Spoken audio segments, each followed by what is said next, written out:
신명기의 말씀입니다. 모세는 가서 온 이스라엘에게 이 말을 하였다. 나는 오늘로 120살이나 되어 더 이상 나다닐 수가 없게 되었다.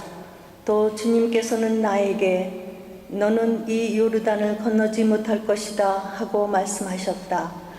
주 너의 하느님께서 친히 너희 앞에 서서 건너가시고 저 모든 민족들을 너희 앞에서 멸망시키시어 너희가 그들을 쫓아내게 하실 것이다.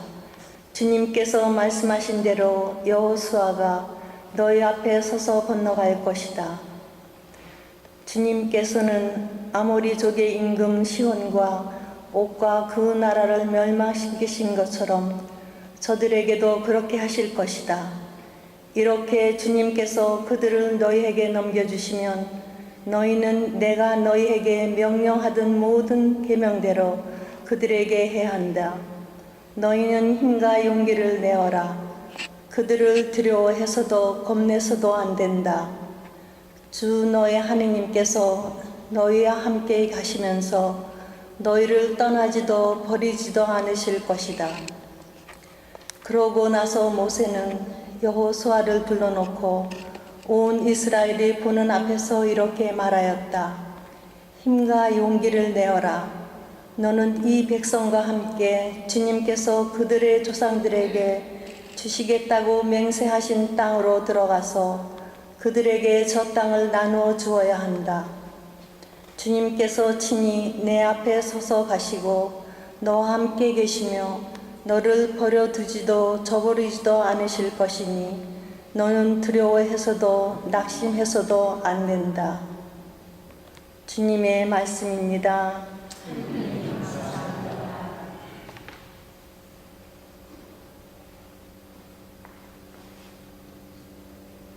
주님의 몫은 그분의 백성이다.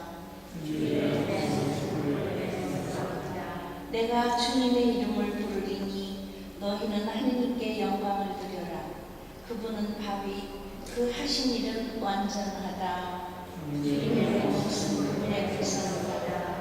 오랜 옛날을 기억하고 대대로 살아온 세월을 생각하여라. 아버지에게 물어보아라. 알려주리라. 노인들에게 물어보아라. 말해주리라.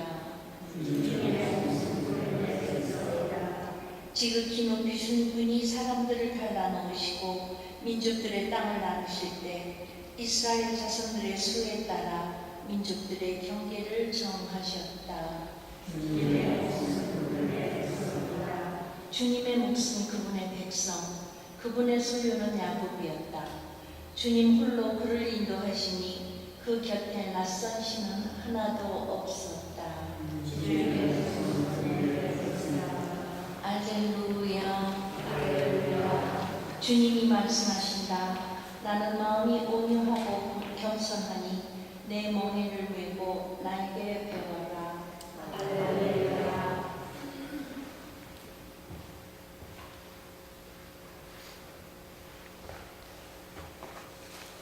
주님께서 여러분과 함께 마테오가 전한 거룩한 복음입니다. 그때 제자들이 예수님께 다가와 하늘나라에서는 누가 가장 큰 사람입니까? 하고 물었다. 그러자 예수님께서 어린이 하나를 불러 그들 가운데 세우시고 이르셨다. 내가 진실로 너희에게 말한다. 너희가 회개하여 어린이처럼 되지 않으면 결코 하늘나라에 들어가지 못한다. 그러므로 누구든지 이 어린이처럼 자신을 낮추는 이가 하늘나라에서 가장 큰 사람이다. 또 누구든지 이런 어린이 하나를 내 이름으로 받아들이면 나를 받아들이는 것이다. 너희는 이 작은 이들 가운데 하나라도 업신여기지 않도록 주의하여라. 내가 너희에게 말한다. 하늘에서 그들의 천사들이 하늘에 계신 내 아버지의 얼굴을 늘 보고 있다. 너희는 어떻게 생각하느냐? 어떤 사람에게 양 100마리가 있는데 그 가운데 한 마리가 길을 잃으면 99마리를 산에 남겨둔 채 길 잃은 양을 찾아 나서지 않느냐? 그가 양을 찾게 되면 내가 진실로 너희에게 말하는데 길을 잃지 않은 99마리보다 그 한 마리를 두고 더 기뻐한다. 이와 같이 이 작은 이들 가운데 하나라도 잃어버리는 것은 하늘에 계신 너희 아버지의 뜻이 아니다.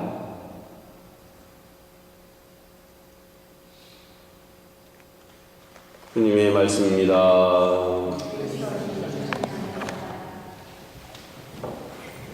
우리가 살고 있는 지금 이 세상은 일단 돈 많고 권력 있고 많이 배우고 목소리 큰 사람이 더 잘난 사람처럼, 더 성공한 사람처럼, 더 훌륭한 사람처럼 그렇게 인정되고 그렇게 여겨지는 그런 세상에 살고 있습니다. 그것이 우리가 살고 있는 현실입니다. 그렇지만 예수님께서는 특별히 하늘나라에 대해서 가르치면서 그것을 정면으로 뒤집어 놓으십니다. 제자가 어느 날 예수님께 하늘나라에서는 누가 가장 큰 사람입니까? 그렇게 질문을 던집니다.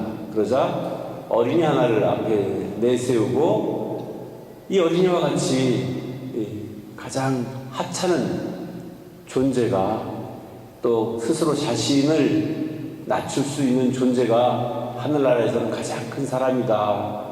그렇게 이야기를 함으로써 세상의 이치와 정반대되는 그런 기준을 가지고 하늘나라를 소개해 주십니다. 글쎄요, 우리도 아직 그 하늘나라라는 곳에 가보지 못했기 때문에 정말 그런지 어떤지는 알 수 없으나 그러나 분명한 것이 하나 있습니다.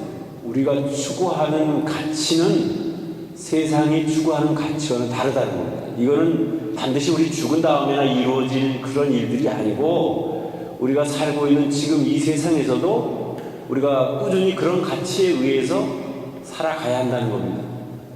그래서 세상 사람들은 돈 많은 사람, 많이 배운 사람, 권력 있는 사람, 목소리 큰 사람을 더 위해주고 또 그런 사람들을 더 중하게 생각하더라도 그래도 우리가 모인 이 공동체 안에서만큼은 정말 겸손한 사람, 어떻게 보면 보잘것없다고 내세울 것 하나도 없는 사람이지만 훌륭한 신앙생활을 하고 훌륭한 삶의 모범을 보이는 사람을 더 가치 있고 중요하게 생각할 줄 아는 그런 우리 공동체가 되어야 되지 않을까 그렇게 생각을 합니다.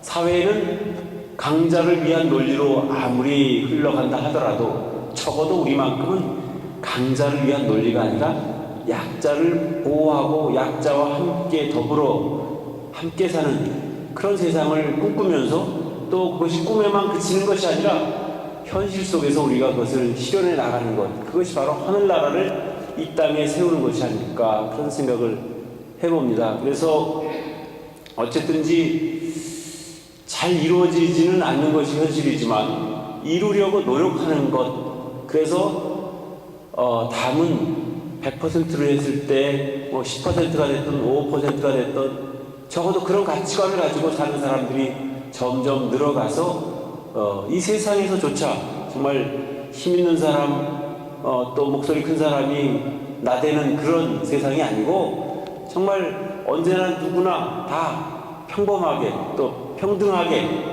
많은 사람들이 자기의 의견을 이야기하고 그 의견 중에 가장 옳은 의견 그리고 그 의견 중에 가장 옳게 살려고 애쓰는 사람을 본받아서 살아가려고 하는 그런 세상을 만들어 가야 하는 것이 우리의 임무가 아닐까 그런 생각을 해봅니다. 그래서 정말 가장 보잘것없는 어린이와 같은 그런 존재를 우리가 위할 줄 알고 또 감사할 줄 아는 그런 세상을 만들어 가야 되겠다는 생각을 합니다. 그래서 예수님께서는 비유를 하나 들어서 말씀하십니다. 100마리의 양이 있다고 치자. 그 중에 한 마리가 길을 잃었다. 그렇다면 어떻게 하겠느냐?